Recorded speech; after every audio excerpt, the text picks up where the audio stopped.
నమస్తే అన్న, అందరికీ నమస్కారం. కువైట్ దేశానికి భారీ ప్రమాదం తప్పిందనమాట. ప్రస్తుతం కువైట్ దేశం బయట శత్రువులతో గొడవ పడుతూ ఉంటే లోపల ఉన్న శత్రువులు తమ పని తాను చేసుకుని వెళుతూ ఉన్నారనమాట. ఇంటి దొంగను ఈశ్వరుడైనా పట్టుకోలేదంటారు కదా, ప్రస్తుతం అటువంటిదే కువైట్లో జరుగుతూ ఉందన్నమాట. కువైట్ దేశంలోనే ఉంటూ కువైట్ దేశాన్ని నాశనం చేయాలని చెప్పి కొంతమంది ప్రయత్నిస్తూ ఉన్నారు.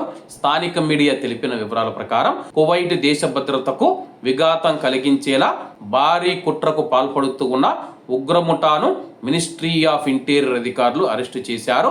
నిషేధిత భీకర సంస్థ హిజ్బుల్లాతో సంబంధం కలిగి ఉన్న 16 మంది తీవ్రవాదులను అదుపులోకి తీసుకున్నట్లు అధికారికంగా మినిస్ట్రీ ఆఫ్ ఇంటీరియర్ ప్రకటించింది.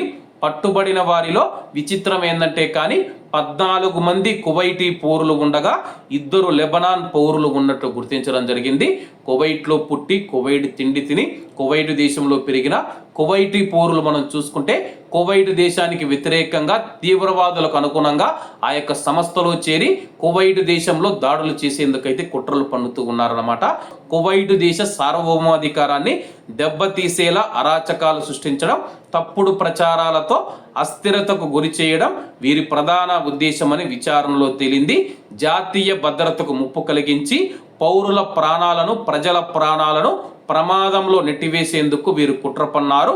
నిందితుల నుంచి భారీ ఎత్తున తుపాకులు, మందుగుండు సామగ్రి, మోర్స్ కోడ్ కమ్యూనికేషన్ పరికరాలు, డ్రోన్లు, ఉగ్రవాద సంస్థల జెండాలు, ఫోటోలు, మ్యాపులు మరియు మాదక ద్రవ్యాలను పోలీసులు స్వాధీనం చేసుకున్నారు. కువైట్లో ఎటువంటి అవాంఛనీయ సంఘటనలు జరగకుండా నిఘా వర్గాలు అత్యంత అప్రమత్తంగా ఉన్నాయని చెప్పి అధికారులు స్పష్టం చేస్తూ ఉన్నారు. బయట నుంచి శత్రువులు చేసే దాడులను ఏ విధంగా ఎదుర్కొంటూ ఉన్నామో కువైట్లో ఉండి కువైట్ దేశాన్ని, కువైట్ దేశంలోని ప్రజల యొక్క ప్రాణాలను ప్రమాదంలో నెట్టివేసేందుకు ప్రయత్నిస్తూ ఉన్న వారిని కూడా అత్యంత అప్రమత్తంగా నిఘా పెట్టి మేము గమనిస్తూ ఉన్నాము. కువైట్లో ఉన్న ప్రజలు భయపడవలసిన అవసరం లేదు. ఏది ఏమైనా సరే కానీ కువైట్ దేశం పెద్ద ప్రమాదం నుంచి బయటపడింది. కాబట్టి అందరూ బాగుండాలి, అందులో మనం ఉండాలి. అందరికీ నమస్తే అన్న, జై హింద్.